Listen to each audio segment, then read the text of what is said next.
Where did Levi go? Maybe he'll call you again. Why are you on the phone for so long? Mary was helping me with something and she was having problems, and so I had to help her with it. Or try to help her with it. It was a frustrating project. Having trouble with the computer? Well, it's that silly form. It's just trying to get familiar with it, how to correct it. Okay. We're Pat and Liz Pritchett, and we're going to talk about the Bressie Drennan painting that we have. I think we got it probably about 8 or 10 years ago. We got a call from a fellow in South Woodbury named Ephraim Sauls. And Ephraim Sauls used to farm this farm on which we live now. And he must have been a friend of Bressie Drennan because this is obviously the farmhouse that we live in now.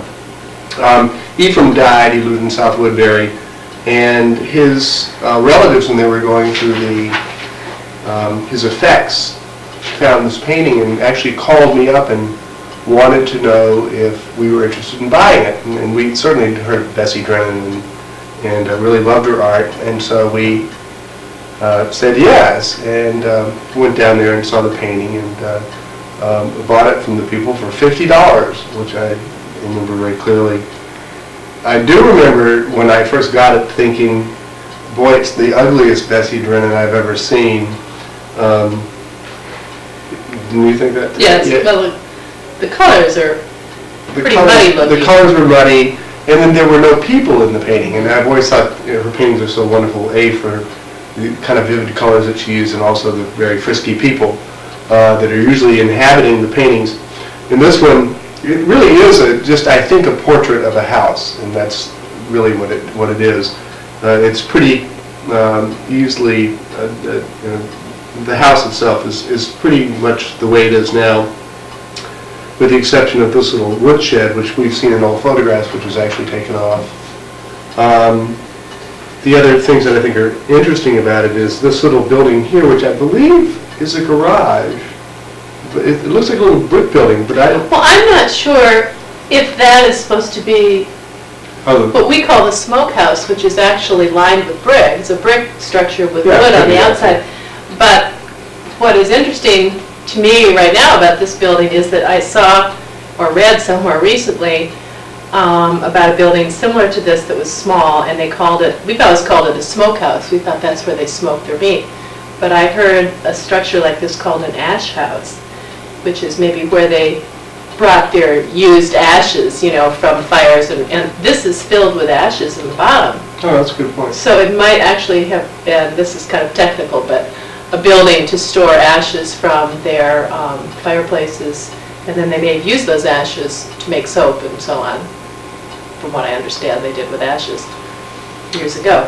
And the other thing that's different in this painting from the reality of where we live now is there are no trees. The hills are simply stripped. And we've seen old photographs also where it's very true that you can practically see down to South Woodbury from here with no trees at all. So they really were, the landscape has changed dramatically, but the house itself is pretty much it. I love the kind of the very strange perspective that she had, which I think is the most charming thing about the whole painting. It looks like she really tried hard to get it to look like the house. So my assumption is, and I have nothing to go on, is that Ephraim was an old friend of hers, and because he must have been near to 90 when he died, and he must have known Bressie and asked her to just do a painting of his house and his farm. So here it is. That's it. You can, let me just see if I push record. Let's come on.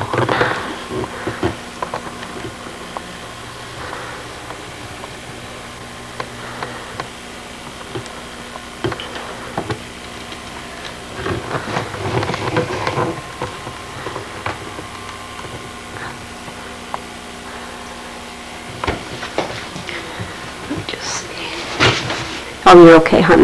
This isn't anything I'm going to use. I just need to...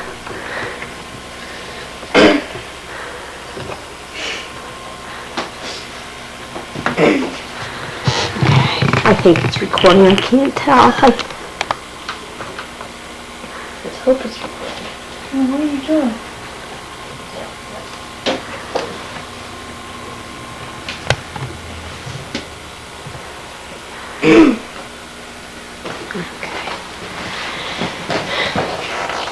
You can go ahead and just talk. I first became acquainted with the Drennan sisters in 1952. We moved to Woodbury Village the year I started high school, and I had a high school survey. The survey was who was going to vote that year. It was an election year. And in the course of going around from house to house, I came to the Drennans. I remember Mr. and Mrs. Myers were there, and somehow we got talking about music, and I played the piano some, and they wanted me to come in and play for them, which I did, and eventually got acquainted with them. And Bessie, I remember seeing her paint. I remember her easel sitting in a corner of the living room usually with a picture on it. The first thing you smell after you walked in the house there was the odor of her paints. And I don't think I saw her paint very often. She may have done it once or twice just to show me what she did, but I don't remember seeing her paint very often because she usually painted in the daytime and I usually went there in the evening. In the course of time, I started to go to the Gospel Hall, which is where Vera Bachelor's Garage is now in Woodbury Village. And one Sunday evening, Bessie went to a service with me. And shortly afterwards, I went down there one evening, and she presented me with this picture that she had painted for me. But it's supposed to represent me going into church, because she had been there to the service with me.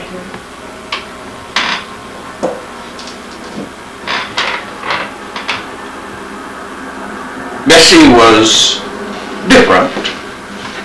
People around town considered her odd, I suppose, but she was very original, interesting type of person, very vivacious, and she could say that the Drennans were great on humor. I'd go in there in the evening and sit down, and Francis would say, well, give us a chance to look at the newspaper, and then we'll talk about the neighbors. They never did. Most of the neighbors they talked about had been dead for years, but I learned a lot of incidents about old Woodbury from them. And I always remember that they were very strong Republicans. And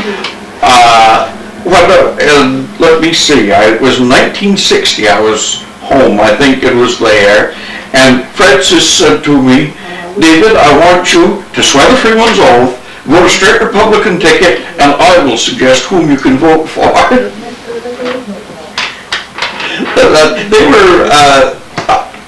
They were fun. I enjoyed talking with them, enjoyed going there, and did. I went to Connecticut in 1956, but from 1952 to 1956, I was in there frequently, maybe many times 2 or 3 evenings a week or something. And we would play. They liked the old songs that I knew and hymns, and I'd play the piano for them, and the oldest sister, Blanche Utley, played some too, and Bessie played by ear, so we would, all of us, sometimes take turns, and sometimes they just have me play.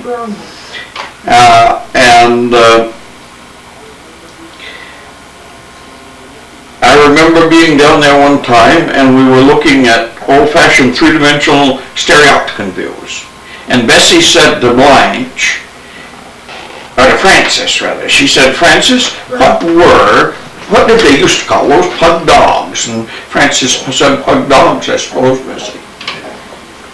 The other two sisters, as people have said, could be rather oppressive with Bessie. I can remember Frances saying, "Now, Bessie Mariah,"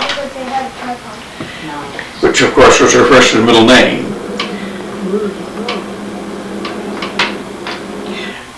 Blanche was in legislature, Blanche Utley, when she was 80 years old, and then Frances was in legislature. Others of the family were before, but those are the ones that I remember. So they were very active in town affairs that way. They were very much involved in legislature and political things. They used to always spend the winter at the Montpelier Tavern. The house wasn't winterized, and so they always spent the winter down there, I remember. I remember going down and visiting them there once when I was in high school.